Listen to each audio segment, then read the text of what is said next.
Hasteko nire lanaren izenburua da ahots gorako irakurketa eta kontaketa aurrezkuntzan ahotsaren eta isiltasunaren edo entzumenaren bitartez sozializatzeko esperientzia.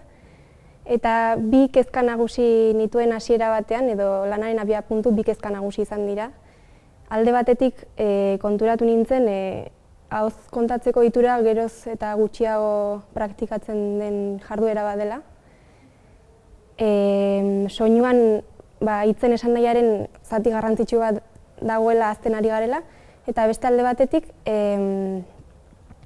entzutearen eta isiltasunaren garrantzia ere ahazten ari garela.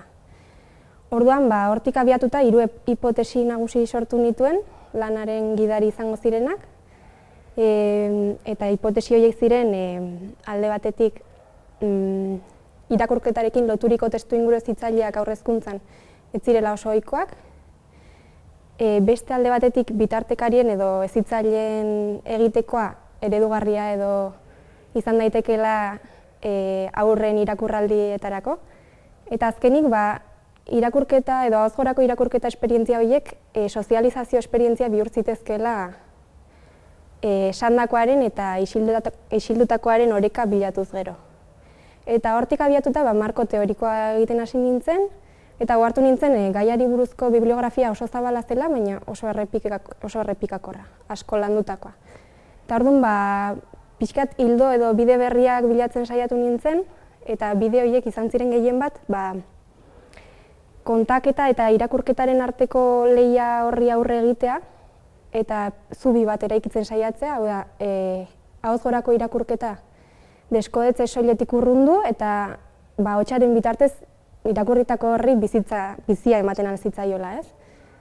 Eta beste alde batetik, isiltasunaren eta entzutearen garrantziaren gai hori jorratu nahi nuen, eta pixkat hainbeste landu ez den gaia da, eta zailago egin zitzaidan horri buruzko informazioa bilatzea, baina oso beharrezkoa iruditzen zitzaidan gaur egungo egoera kontuan izan da.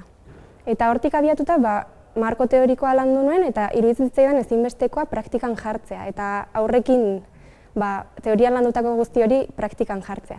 Eta orduan, eskola batean hobekuntza egitasmo bat aurkeztu nien, pixka testuingurua aztertu ondoren eta hango egoera ezagutu ondoren, eta 5 urteko aurrekin ibili nintzen lanean, helburua gehien bat zen aurrei ahotsa ematea, haurrak protagonista bihurtzea, kontalari bihurtzea, eta azkenean 5 urteko haurrak izan ziren ipuin kontalariak eta 3 urteko haurrei kontatu zizkieten ipuinak.